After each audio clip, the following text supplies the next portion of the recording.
2024, just about everyone should know what GoPros are. GoPro are the pioneers that popularized action cameras that inspire adventurous creators to push their limits or capture everyday moments thanks to their camera's incredible durability and portability. However, in 2024, most people have smartphones with cameras on them.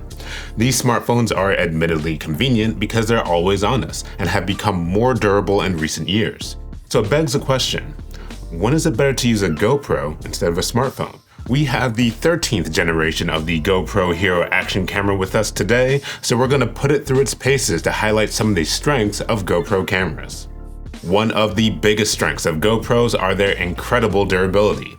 The HERO13 Black, like all of its predecessors dating back to the HERO5, can be submerged up to 33 feet underwater without a waterproof housing. The HERO13 keeps all of its ports sealed, enabling it to survive underwater for extended periods of time. By comparison, most smartphones are only capable of being submerged between 3 and 6 feet for up to 30 minutes. Now, some of you may be thinking that 30 minutes is enough time to have some fun.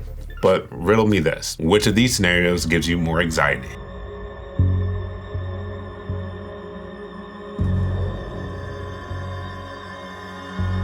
I think it's safe to assume most people were worried about the smartphone. Durability is a clear victory for GoPro. GoPro has improved their batteries over the past generation, boasting up to 2.5 hours of battery life on a 1900 milliamp hour battery. While it's not a super large capacity battery, the GoPro can be powered via its USB-C connector or via the Contacto power door. The Contacto power door includes a weatherproof power cable that connects to the GoPro using a magnetic connector. This makes it possible to extend the GoPro's battery life without sacrificing its weather sealing, making it an excellent solution for using the GoPro for as long as you need to in wet conditions. GoPro has steadily increased their recording capabilities over the years. What started out as a camera for enthusiasts has really lived up to its name by adapting to the needs of a lot of professional applications.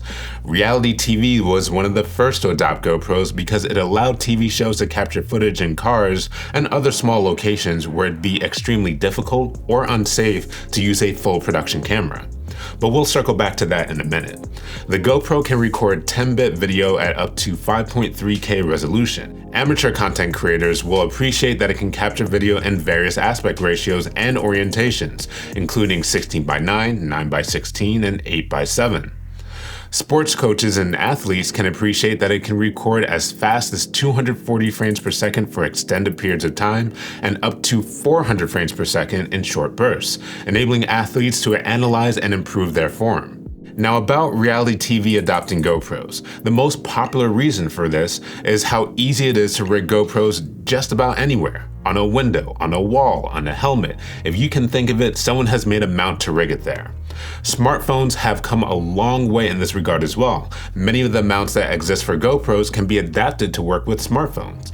And some companies even make specialized mounts for smartphones. But riddle me this, if you mount your smartphone somewhere you can't reach it, how do you monitor your footage? Sure, you can download an app, and that would enable an iPad or another smartphone to monitor your smartphone, but it quickly becomes more trouble than it's worth. Smartphones with comparable image quality are at least double the cost of a GoPro, yet the GoPro HERO13 is capable of both higher resolution and faster frame rates than most. GoPro's app also allows you to control, monitor, and synchronize multiple cameras at the same time. For multi-camera shoots, this saves a ton of time in post-production, especially if the camera is in a position where it can't record the same audio as other cameras. The icing on the cake is that the GoPro's compact form factor makes it inherently easier to mount or even fit in all sorts of spaces. All in all, your smartphone is better served as a controller and monitor for a GoPro than a replacement in many professional and creative applications. None of this is to suggest that smartphones are bad at shooting video. Smartphones have come a long way in their recording capabilities, but whenever you want to do something extreme, risky, or creative, action cameras like GoPro's HERO13 Black are by far the better choice. They allow the freedom to put the camera at the center of the action without endangering your personal information or ability to contact the rest of the world. Miles! Miles! Miles! I need my phone! What are your thoughts on GoPro's HERO13 Black? Are you the type of creator to put your phone at risk? Or do you prefer to use GoPros as your personal crash camera? Let us know in the comments below. I'm Jabari with B&H. Have an adventurous day.